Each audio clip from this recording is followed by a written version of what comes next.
Well, hello everyone, TheOntarioGardener here, back with another tutorial on coffee.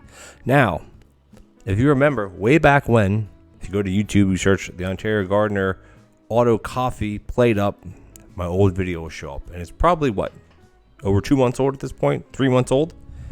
Does it still work? I think it does. Some people say it doesn't, but it doesn't matter because we're back with 3 new setups here for coffee. Coffee 3 ways. The prep station is irrelevant in this situation, as well as these smart grabbers are irrelevant to how it works. This is just demonstrating how quick or how easily each different method is.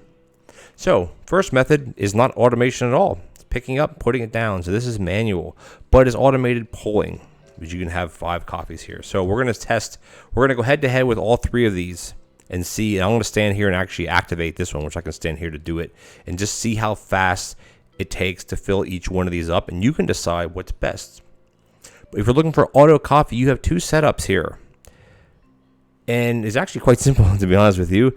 This is after the video that I posted months ago, before you could get 2 coffee, before you were able to get multiple like supply bins, which a coffee maker is the same thing as a bin of potatoes or carrots. It's considered a supply item or a food item, which you can get multiple of, or many multiple of, really, throughout any run that you have. As long as you have that dish, which this would be coffee. Now, the concept of this is very simple. You have a regular grabber. You could use a smart grabber here. You could use a rotating grabber. It doesn't matter. The smart grabber will auto set to a empty cup, and that's what you want. The empty cup will be grabbed from this machine. It'll be placed into this machine. The way coffee machines work is as soon as you place a cup into it, it starts to activate. And then here again, you have a smart grabber. Because if you wouldn't have a smart grabber here, this grabber would be pulling empty cups. And that's not what you want. So this is pretty much the standard.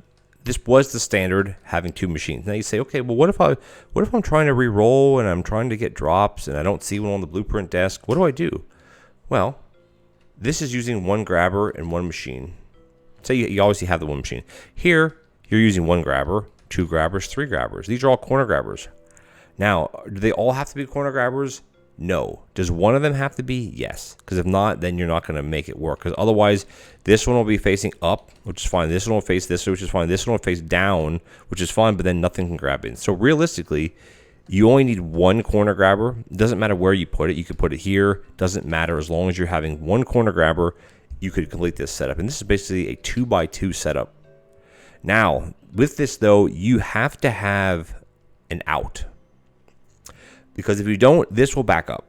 So I guess this is the one where I would say you need to have some sort of out. Because if you don't, what will happen is this will roll around and it'll back up here. Because the way that the grabbers work is that these will all be filled. And as soon as this one tries to pull another one, this one here will shove it onto here. So there is a bit of a, it's not a bug, it's just how the grabbers work. Especially the corner grabbers. Corner grabbers grab a split second faster than a smart grabber, which grabs a split second faster than a normal grabber. Now, it's not noticeable unless you're doing tons of automation stuff like I am, and I note these things down in my head of, okay, this grabs a bit quicker than the other one does. Now, coding-wise, is it set that way? I have no idea, but just from experience, it grabs it like a split second or like a microsecond faster. Point being, this setup, you need a smart grabber. But again, as I've just mentioned before, is if I'm doing coffee, the first thing I'm doing after I get a coffee machine is getting a prep station. These could be frozen preps, doesn't matter. Because the first thing I'm doing with coffee is coffee is so easy. At the end of the day, you can go bam, bam, bam, bam, and just put them in here, and you have 4 ready to go for the next day. All you need here is a smart grabber, which realistically only takes 2 upgrades, potentially 3, depending if you end up getting a rotating grabber or not. They cycle through. If you guys don't know about that, it goes conveyor belt, which is what you get the drop. It then goes to a grabber right away. Then it'll either go to a smart grabber or it'll go to a corner grabber. And depending on which one it is, it'll cycle through the next day, kind of how mixers work in bins and sinks work. They have a cycle, just like research tests. They have a cycle, and basically it's a 2-way cycle, so it's back and forth. If you get a smart grabber, the next day you research it again, corner grabber, research again, back to smart grabber, etc., etc. So it works pretty well, honestly. If you get the one you want, that way you can keep, if you have a copy desk and a research desk, you can keep copying the ones that you want. You won't end up with tons of smart grabbers or tons of these. You can alternate back and forth each day. It doesn't matter. But the point being, This is how you this is how you coffee three-way. One's manual, one's with 2 machines, and one is with a bunch of corner grabbers.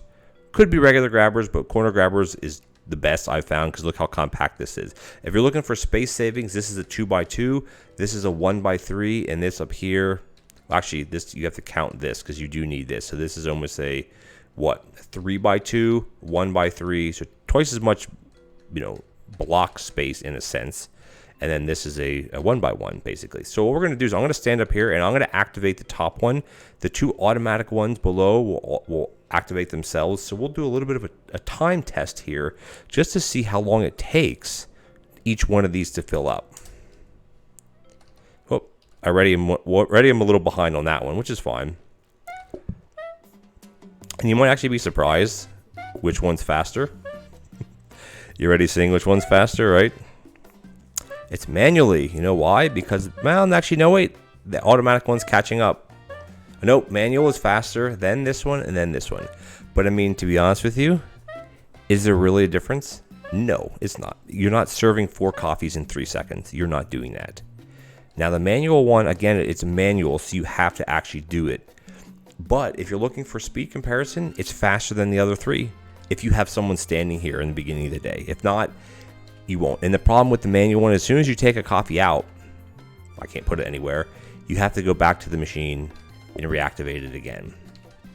So if you want to break it down as far as a speed comparison, manual is faster. Close second would be the double machines. And then, of course, in third place is this machine. And the reason why is because here you're having 1 grabber in between the machines. Here you're having 3. But the thing is, though, is well, I'm going to run this again just so you can watch these bottom 2, how close they actually are. Let's going to run it real quick. Just keep an eye on the bottom 2. So it cycles around, but the way that they move is it's not that much behind, in my opinion. So this one's at 2. This one's almost at 2. Let's just see the comparison here. This one's 3's in the bin. 3's almost in the bin. 4. I mean, it's negligible, the difference. And the point I'm getting at with these 3 methods is that you can do coffee 3 ways. If you have no luck getting a second coffee machine, go for grabbers, because typically if you're trying to automate something anyway, you're going to have grabbers. You do need a smart grabber for the bottom design. As I said, if not, things will get buggy. Just trust me on that and don't say, no, it doesn't work. Just for longevity purposes, just trust me. And like I said, if you already have corner grabbers, you can research to get 1 smart grabber. Yeah, that's pretty much it. It's a nice little thing to see as far as say, what's the fastest way to do coffee? Manually.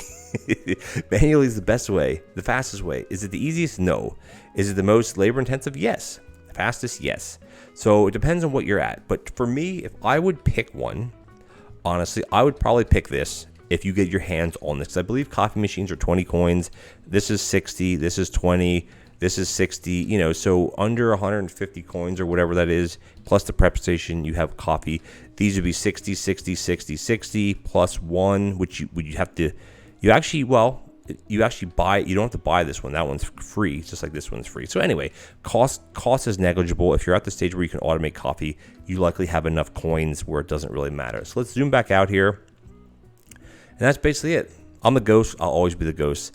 So thank you guys for joining me. This was a fun one to make. It's a speed comparison as well as material comparison, and you judge for yourself. If you ask me how I would start out doing coffee, I'd do this design right here. Because once you go to these designs, you're not losing anything. You'll always be using these 3 items at the top. Prep station or frozen prep, mind you.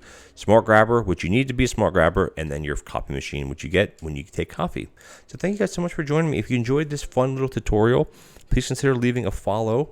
I say follow like we're on Twitch.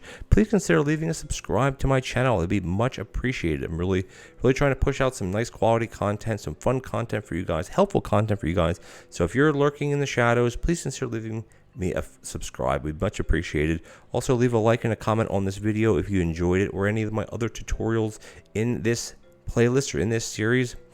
And I always love getting messages and comments from my supporters and from my fans. I always respond with every comment, either with a thumbs up, a heart, or a personalized message right back to you, showing you my support right back to you. Because without you guys and gals and anything in between, everything in between, I wouldn't be doing this. So thank you so much, everybody, and I'll catch you in the next, I was going to say coffee episode, but in the next PlateUp Halloween update tutorial. Take care now. Also, we could call this place Starbucks. See you guys. Have a good one.